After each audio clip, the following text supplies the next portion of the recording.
ngayong alas 6 ng gabi? E di wala nagsahing sa bahay. Patay. Maraming titilapong kaldero. Kung wala nagsahing sa bahay, wala pa rin kumakain. Sigurado kayo? O ngayon, dapat ako magsasalita. Pero, ngayong gabi, very special ang gabing ito sa Quiapo. Dahil mas gugustuhin ko na mapakinggan ninyo ang mensahe sa inyo mismo ni dating Pangulong Rodrigo Roa Duterte. Na dadalhin sa atin ang mensahe na yan ng kanyang maganda at magaling na anak na Vice President Sara Duterte.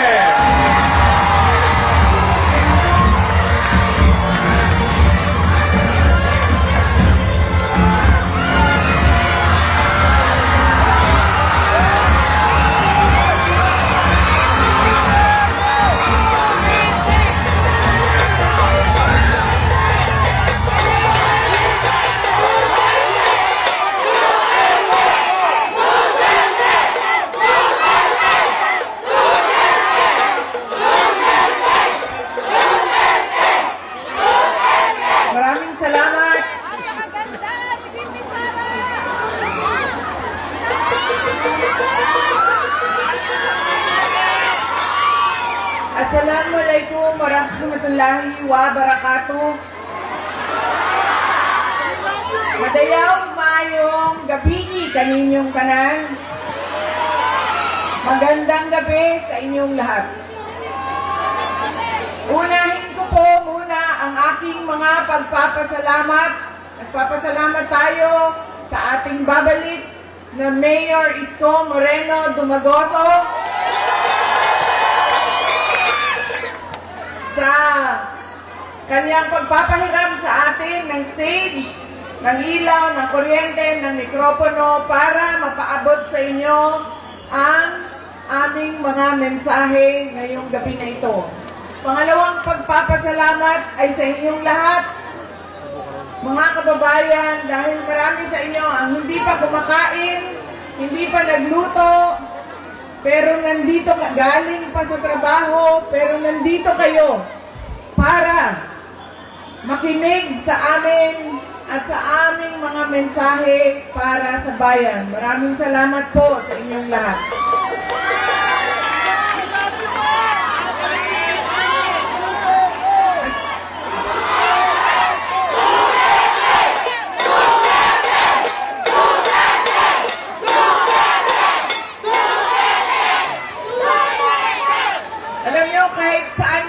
Pumunta ngayon, galing kaming Samar, tumawid kaming Leyte, tumawid kaming Cebu, tumawid kaming Negros, pumunta ako nung isang kagabi dito sa syudad ng Maynila, kaninang umaga sa Quezon City. Ngayon bumalik na naman ako sa syudad ng Maynila. Ang sigaw ng mga tao ay Duterte.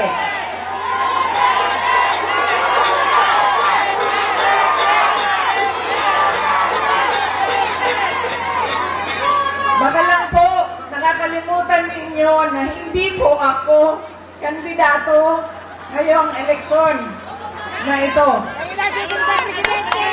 Pero nandito ako para maglabas ng nararamdaman ng karamihan ng taong bayan sa ating pamahalaan ngayon.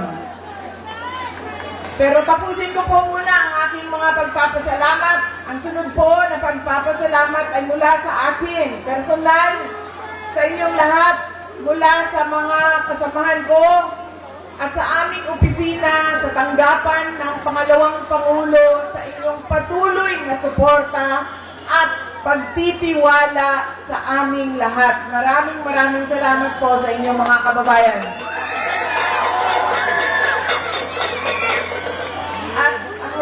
Pagpapasalamat ay mula po sa pamilya namin, ang pamilya Duterte.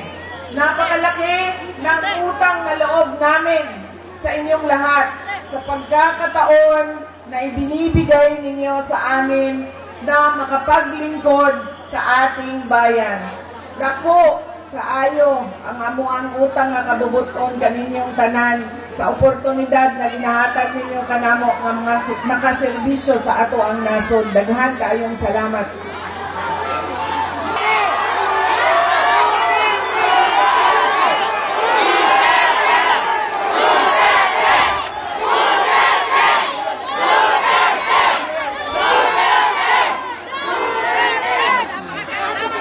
Lahat ng madaanan ko, Manila, Quezon City, nagtatanong, kamusta na ba si daming Pangulong Rodrigo Duterte?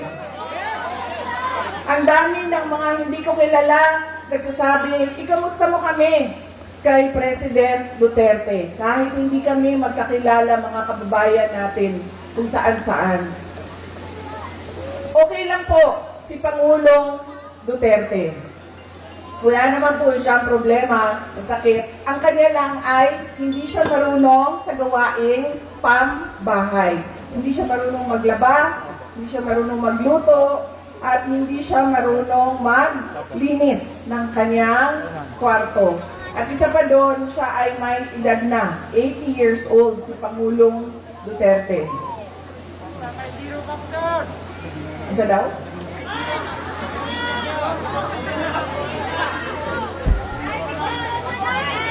Sabi ko sa kanya, alam mo ang pinakamadali dyan, itlog na lang, haluin mo lang yan, dagdagan mo ng asin at paminta, tapos lutuin mo sa mantika, okay na yan.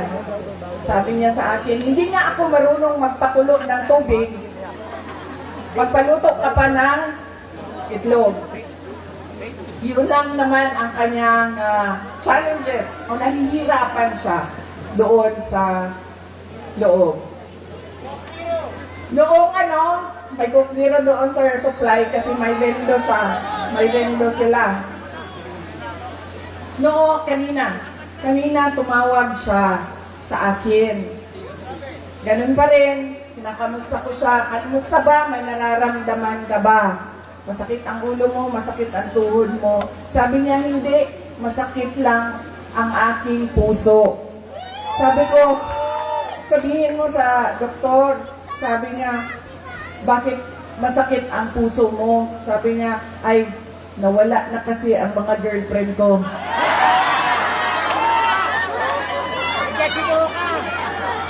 Sabi ko, ay, naku, huwag ka mag-alala dahil may 2 girlfriend dyan sa labas ng tulungan, nag-aaway, nag-aantay na lumabas ka. Tapos sabi niya sa akin, sumali ba sa away ang nanay mo? Sabi ko sa kanya, ay naku, wala na siyang pakialam sa'yo. Yan po ang update kay Pangulong Duterte. Sabi niya kanina, kailan mo ba ako ilalabas dito sa detention center? Sabi ko sa kanya, relax ka lang dahil mamayang gabi meron kaming meeting doon sa distrito ni Apple Nieto.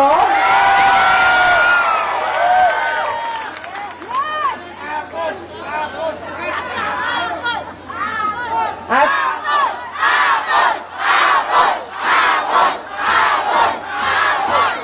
nasaan yung apple ko?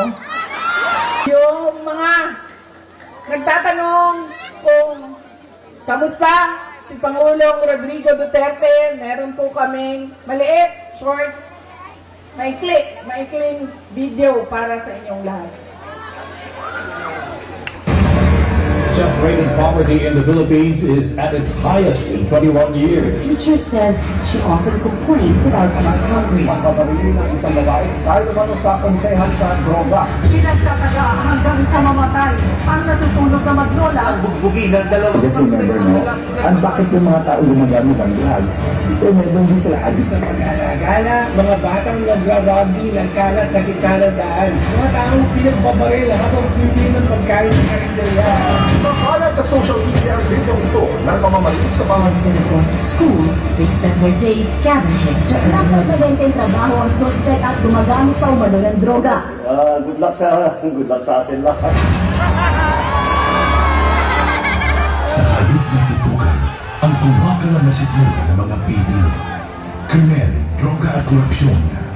Mas inuna ang sariling interes at kasakiman sa kapangyarihan. Itinapon palabas ng bansa ang nag-iisang Pangulo na siyang tunay na nagmahal sa bayan. Mula nang si Tatay Digong ang naging Pangulo, tumahimik yung mga Pilipino. Nagkaroon ako ng isip. Yung anak ko, kumbaga hindi sila sinikado sa daan. Sobrang happy ako. Dahil nung umupo si PRRD, kahit sabihin natin maraming tumutugis, maraming tumutugis sa kanyang war on drugs. Pero majority po sa atin ng mga Pilipino, wala na lang doon sa mga drug lords, mga drug user, mga ano yun ang ayaw eh. Pero kami, lalo kami mga OFW, naman namin ang safety sa aming pamilya. They're trying to be powerful and they're trying to be just a nobody. I used to describe the brightest star there was mine, shining bright. And in a few days, I will be just a Rodrigo Duterte from Danao City. And salamat. Lubos na minahal ni PRRD ang PNP at AFP. Pag ako ang nanalo, kaagad dublado ang sweldo ng pulis pati militar. Pero sinabi rin pala ang gagamitin laban sa kanilang dating Commander-in-Chief. Hihilahin din. Hihilahin din. Kung maniwala na, hihilahin din. Ano ba ang damage ng government interest? Tumintayin ko lang yung dalawang anak. Anong darating sa'yo? Tayo mag-debate ito. This is not the place for debate. Hindi po, Guys! hindi po kanina. Hindi, sir. Hindi nyo magugustuhan na nasunod na order.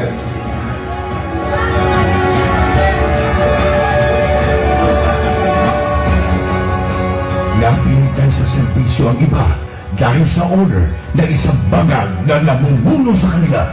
Former Philippine leader Rodrigo Duterte has been taken into custody by the International Criminal Ang Court. yun ang simula ng pagliyab ng damdamin ng mga Pilipinong nagmamahal kay Tatay Digong.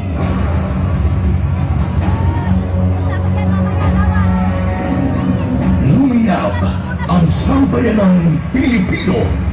Bring PRRD home.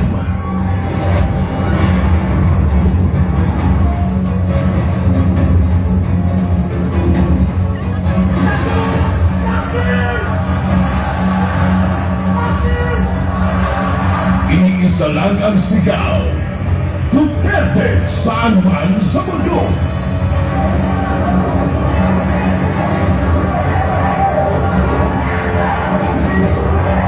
Nagagalit ang taong bayan dahil ramdam ng lahat na walang nagawa ang administrasyong ito. Asikasuhin, hindi sariling mithiin.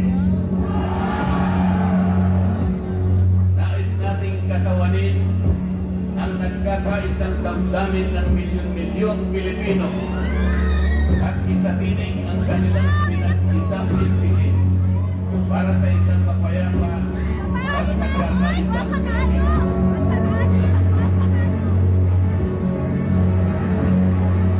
Hindi pa tapos ang pagliyab ng mga puso natin dahil nagpapatuloy pa din ang kasamaan habang nalulugmok na ang inang bayan.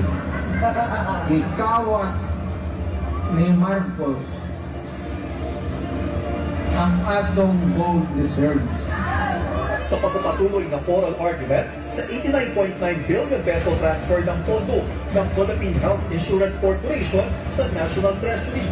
Muling binusisi ng mga maestrado ang paggamit ng ahensya sa perang mula sa mga kontribusyon ng mga miyembro nito. Aminado ang Dole Aquillas WD na walang listahan para sa mga beneficiary ng ayuda sa kapos ang kita program o AKAP. Sa tuloy na sila ang nagagamit ka sa politika ang AKAP. Hindi na pala 7-7, meron pang 30-30-30. Yung 30-30 million. Yung 30-30 naman, kung ikaw ang host ng sortie, you get 30 million, 90 million lahat yan. 30 million AX or ATAP, 30 million na MAIC, and 30 million na tupad. Sa kanyang 15 taong karanasan bilang publisista, ngayon daw nakakita si Davao City Representative Isidro Ungar ng ganitong sistema sa Bicameral Conference Committee. Ang pinutukoy niya ay ang mga blankong line items sa Bicam Report ng 2025 National Budget na nilapat sa batas. Partikular dito ay ang missing budget amounts sa Department of Agriculture at ang program funds na 1 bilyones sa halaga. Good luck sa atin lahat. Na-promote pa nga ang mga instrumento ng panginigda kay PRRD. Police Brigadier General G. Fajardo and family, the Chief of the Community and his family to join the President for a multiple opportunity. Walang titigil para sa bayan. Maybe when I say my farewell, if I get to live on the last day of my term, I'd like to say something, and maybe I'll cry. Gusto kong umiyak dahil hindi ko anong taong binigay nila ng pagmamahal sa akin. So, You can save the Philippines. And now vote Duterte.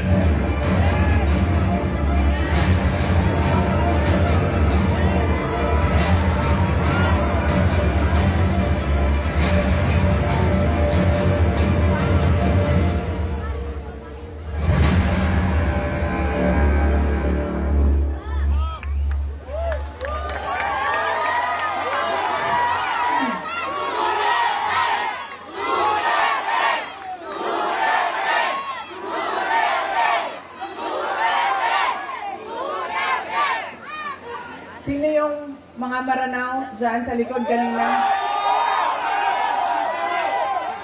Kayo na bahala kay Tore. Kung ako ay bumabiyahe galing Cebu City papuntang Negros, nag-barge ako, tumawag sa akin si Pangulong Rodrigo Duterte. Sabi niya sa akin, diretsuhin mo na ang mga kababayan natin. Diretsuhan na hangyo ang ato ang mga kaigsuunan.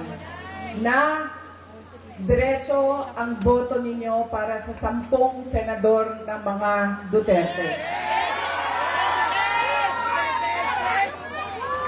Si Bongo Bato de la Rosa, Jimmy Bondoc, Rodante Marcoleta, Philip Salvador, Attorney Vic Rodriguez, Attorney J. Hinlo, Attorney Raul Lambino, Pastor Apollo Kibuloy, at Richard Mata. Yung 10 senador ng Duterte, naiintindihan nila na kailangan natin ituloy ang nasimulan ni Pangulong Duterte sa tunay na pagbabago. Diretso na natin ang 10 senador.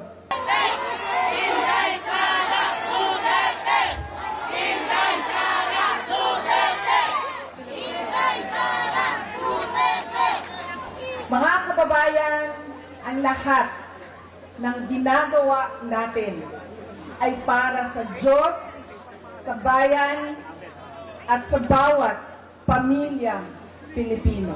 Syukran.